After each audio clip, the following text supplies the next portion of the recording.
So you're probably getting your taxes back about now. Here we are, mid-April, and time to pay the tax man.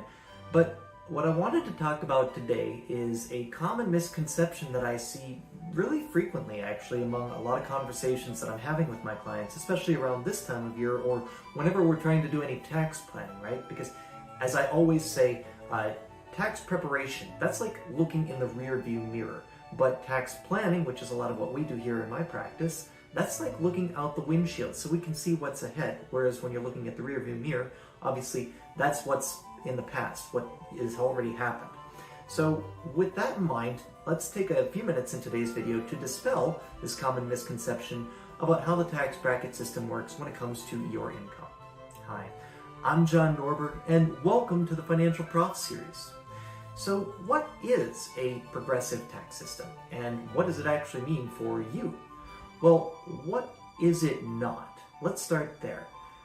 What I see all the time is someone comes in and we're talking about a tax planning technique, and I tell them, look, we're going to try to fill up this next tax bracket, if you will, of your income tax.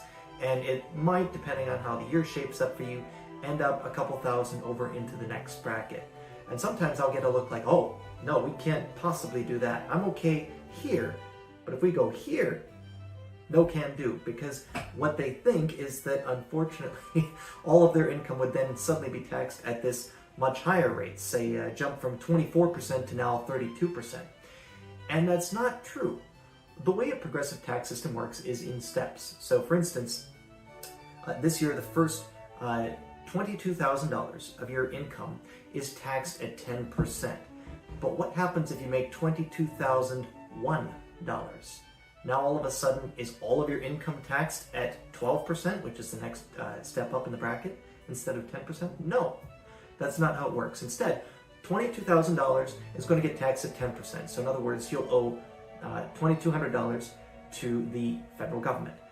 But then $1 more, because again, in this scenario, you made $22,001, is going to get taxed at that slightly higher bracket of 12%. So on that $1, you would pay 12%, or in this case, 12 cents. So right now, the top tax bracket is 37%, right? So in other words, your income from a federal income tax level cannot be taxed at more than 37% based on current brackets.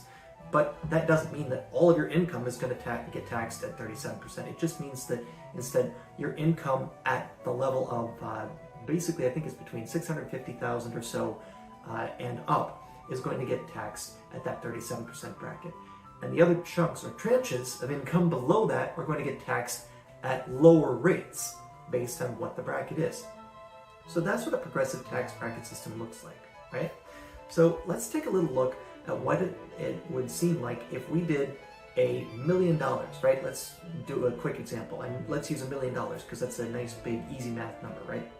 So $1 million at the progressive tax bracket system does not mean you're suddenly going to pay $370,000 in income tax, right? If all of your income was at whatever the highest bracket was, then we would pay $370,000, 37%.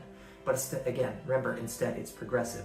So on $1 million, you're going to end up paying about $282,727 according to the current brackets.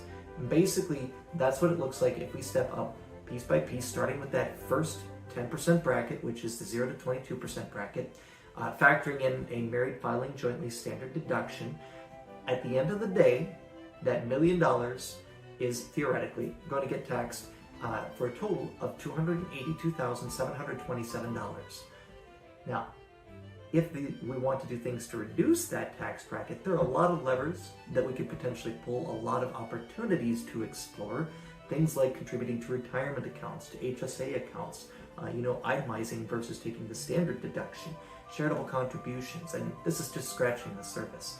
And this is where I add a lot of value for clients in my practice is let's pay the least amount of tax legally possible. In other words, pay the IRS what they're due, but without leaving a tip, as I've heard some wise financial advisors put it. So if this is something that you'd like to explore more and how it affects your tax situation, especially as maybe you're looking at this past year's tax bill and thinking, what can I do about this for next year so it doesn't hurt quite so much, or maybe keep a little bit more of that money I'm working so hard for, then drop us a line or send us a message. Subscribe to this series. You might get a few ideas that way as well. And in the meantime, I'll see you out there.